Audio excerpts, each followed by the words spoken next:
A very good morning and welcome to your morning news breakfast. My name is Nyadera Wycliffe and I'm here to bring you the latest headlines and updates to start your day informed and inspired. Coming up, we will cover the top stories from around the globe, your local weather forecast and everything you need to navigate today's news landscape. Stay tuned as we dive into today's top stories. Let's first of all catch up with the news headlines. Deputy President Rigathi Gachagua has revealed more about his 7 days absence from the limelight, dismissing claims of strained relationship with the ruling Kenya Kwanza party. Two escaped death after the vehicle they were traveling in was swept away by floods. State House exceeds budget by 1 billion against the set budget. Iranian President Ibrahim Raisi and the Foreign Minister Hussein Hamid, who died on Sunday, May 19, 2024, in tragic helicopter crash, said to be buried today. Welcome once more for more detailed news. Deputy President Rigathi Gachagua has revealed more about his 7-day absence from the limelight, dismissing claims of strained relationship with the ruling Kenya Kwanza party. Gachagua told the monarchs at the funeral of his former teacher, Mr. Ndumbi, that he had taken a break to meditate, pray and fast for the country inside the vast Mount Kenya forest. The second in command described how he had walked into the forest with specific instructions not to be disturbed during the prayer period. Is when I had taken 7 days away for prayers and fasting, meditation, and reflection in the heart of Mount Kenya forest. No phone, nothing. And nobody could disturb me. I had given clear instructions because I wanted to reflect and meditate about the state of our nation and the welfare of the people of this region. DP Gachagua spoke just days after returning from a week-long hiatus and allegations that all was not well in the ruling Kenya Kwanza party. Gachagua told monarchs at the funeral of his former teacher, Mr. Ndumbi, that he had taken a break to meditate, pray and fast for the country.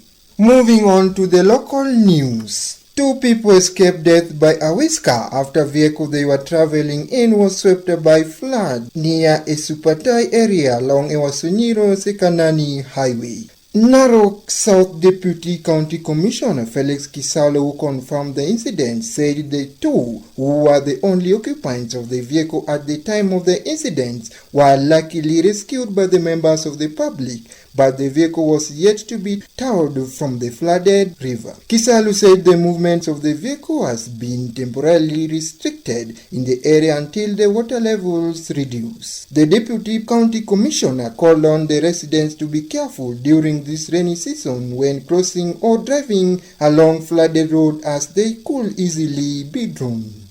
Kisalu recalled that 11 people from the sub-county have lost their lives as a result of a flooding or mudslides, while over 2,000 families were displaced by floods.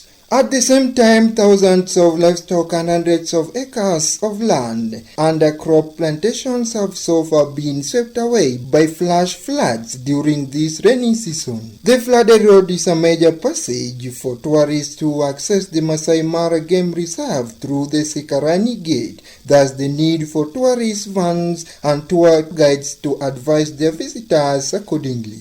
According to the rainfall forecast for Narok County, the Transmara region, Narok West, Narok North and part of Narok South sub-counties will continue receiving rainfall above average this week.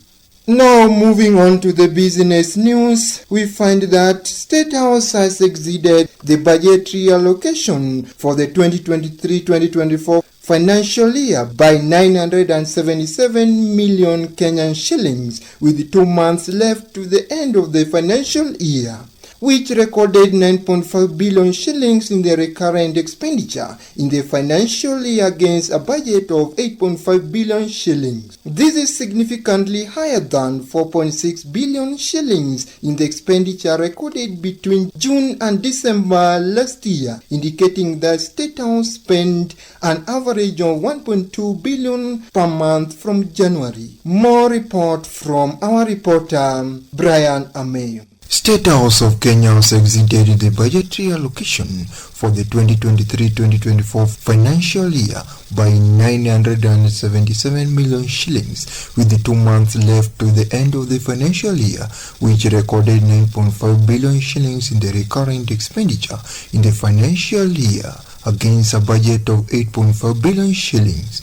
This is significantly higher than 4.6 billion shillings in the expenditures recorded between June and December last year, indicating that State House spent an average of 1.2 billion shillings per month from January. Initially, the budget for the State House for the 2023-2024 financial year was set at 6.3 billion shillings. It was later revised to 8.5 billion shillings in the first supplementary budget.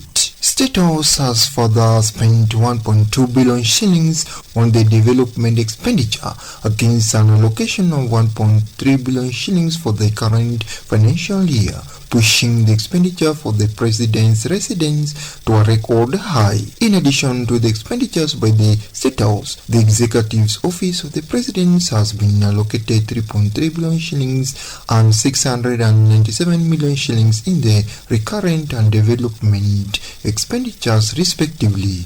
According to the latest report by the Controller of the Budget, the State House has received the high proportion of the development expenditures against net estimates at 56%. The President's official's residence was also the highest of the government department in the acquisition of the non-financial assets, which include the refurbishment of the buildings, the purchase of the vehicles, furniture, and the general equipment. The latest expenditures figure comes in the wake of the criticism over the high bill Kenya taxpayers are footing to fund the operations and the travel budget of the country's executive. Brian Ameyo reporting for the 5 Stars Radio. Now moving on to the overseas news.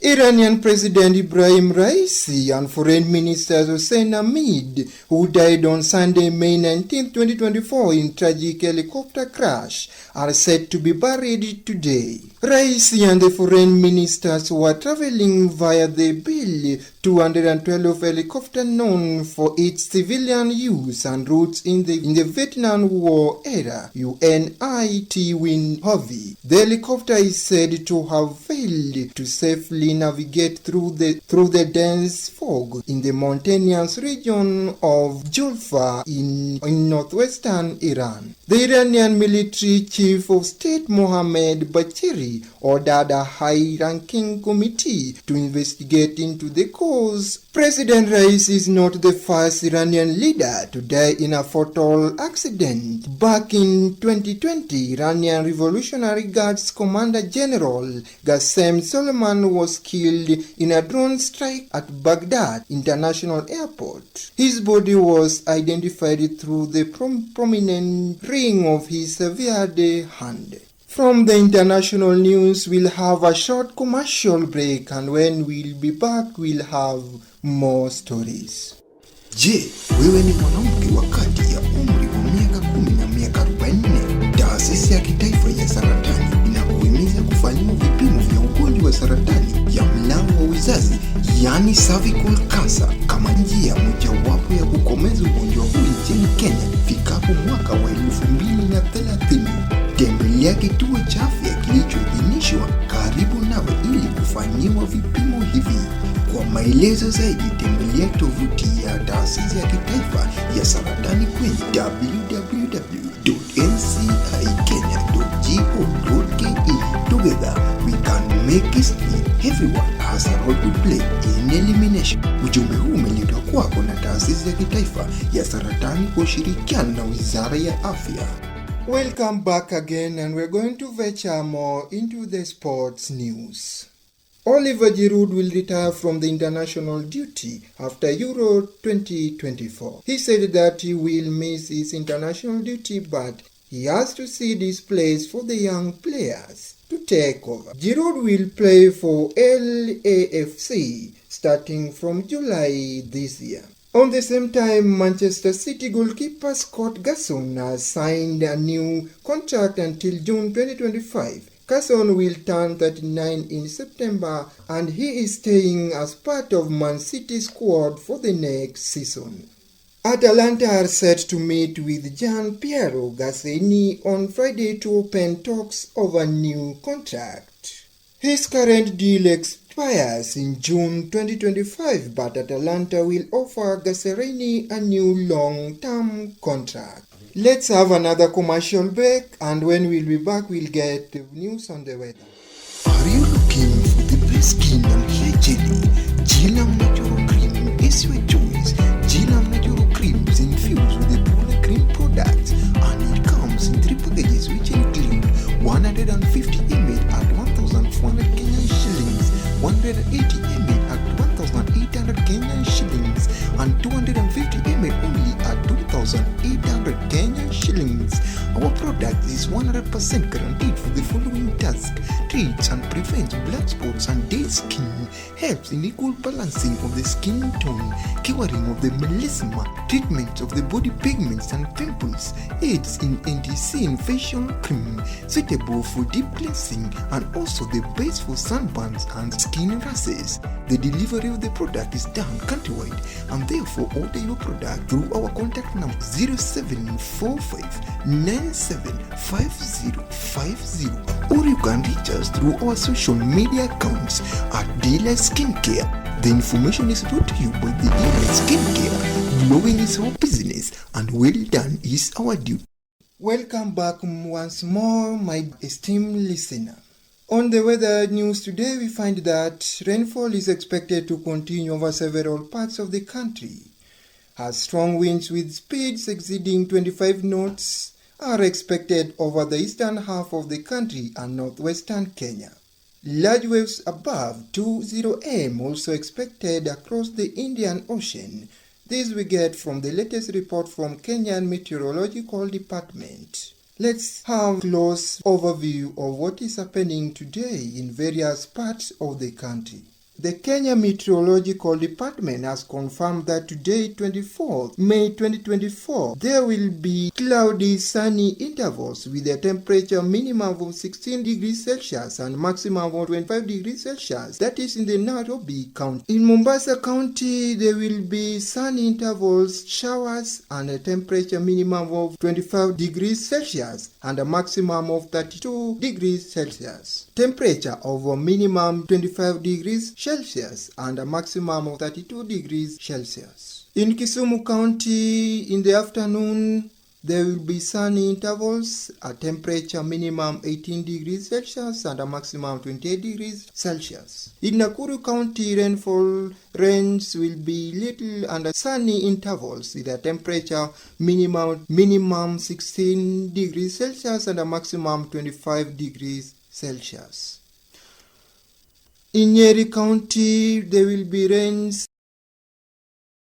And that will wrap up our morning news for today. Thank you for joining us to start your day informed. Remember, you can always stay updated with the latest news by visiting our website or following us on our social media at the Star Radio News.